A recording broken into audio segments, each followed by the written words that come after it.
Some questions. Will robots take our jobs or work alongside us? Are we doing enough to educate the next generation of workers? How soon will technology radically change the workforce?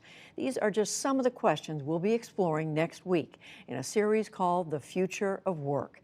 Tonight, economics correspondent Paul Solman starts us off by putting a few of those concerns into perspective. It's part of our weekly series, Making Sense.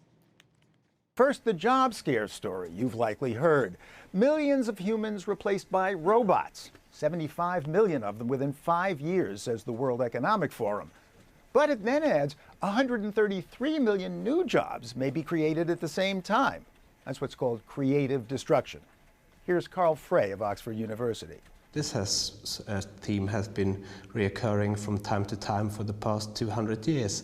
If you go back to the Roman Empire, there are people expressing concerns over technological unemployment as well. Why? Well, for one thing, losing a job really hurts. Roman Emperor Vespasian built the Colosseum without the help of labor-saving technology to move heavy columns because it would displace manual labor, threaten civil unrest.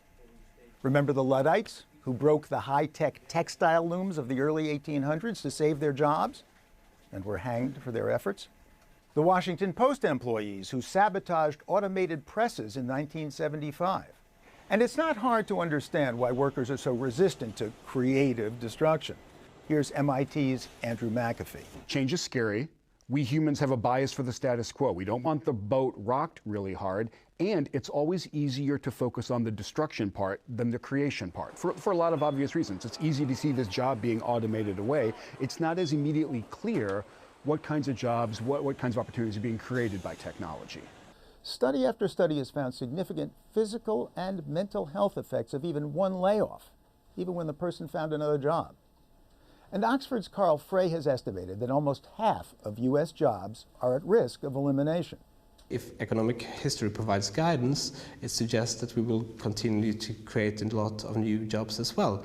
But even if we do, there is no assurance that the people that lose out to automation in the short run are going to be the ones employed in the new jobs that emerge in the long run. Another problem with creative destruction: technological progress, automation, robots, they all threaten to amplify inequality, creating more high-paying jobs, possibly more low-paying jobs, but not nearly enough in between. We see technology creating really good jobs, very high-paying jobs, really great careers. User interface designer is a great job. Data scientist, machine learning specialist, product manager at a high-tech company. These are really, really good jobs, upper middle class and above kinds of jobs.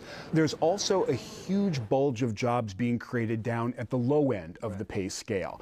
And these are typically in-person jobs. They're typically service jobs. So we're not creating this big group of great middle-class jobs. There's at least one more question worth exploring about the future of work. How fast are things going to change? Are the robots and driverless trucks just around the corner, or still miles and miles down the road? Again, MIT's McAfee. Lots of technology changes are going to happen quicker than we think. And I say that for two main reasons. The first one is that all the elements, all the building blocks of really powerful technology platforms and companies, all those building blocks are improving super quickly.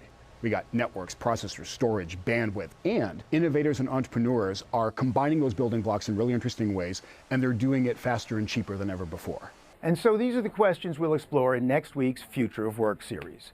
Can a small Kentucky community that once relied on jobs of the past be transformed into a hub of jobs for the future? Will technology and automation hurt minority populations the most? Are robots going to take our jobs? Or will robot helpers, cobots, wind up working alongside us? Are truck drivers toast? And if so, in what time frame? My movement. Finally, how much demand will there be for the humanities in a high-tech economy? We'll try to answer those questions next week.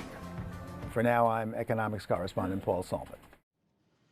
So don't miss our entire series, The Future of Work. That's next Monday through Friday on the PBS NewsHour.